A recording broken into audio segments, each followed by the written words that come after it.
Ayan po mga kababayan, 1:40 AM na po ngayon, Biyernes na, October 17 na.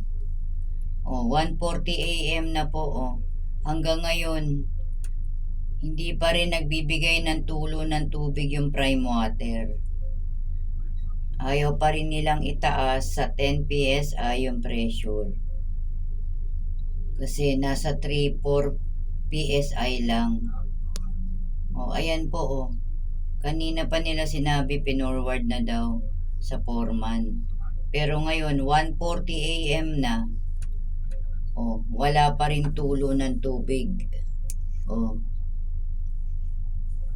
Pang-apat na gabi na po ngayon.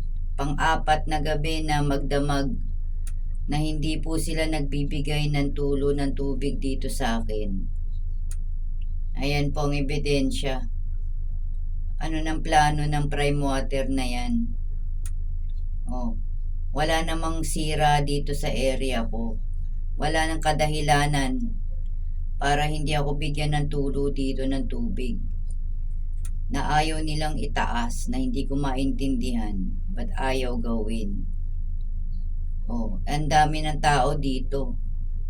Sa 3-4 PSI na pressure, sobrang daming nag-aagawan. Kawawa yung mga taong mataas, hindi na maaabot nun.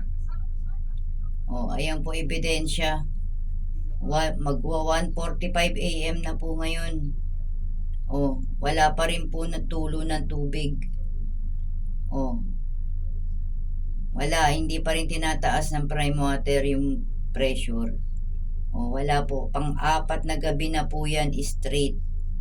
Simula po nung linggo, Lunes ang madaling araw hanggang ngayon, Biyernes na. Wala po, Hindi na po yan makatarungan. Ayan po. Yan po ebidensya.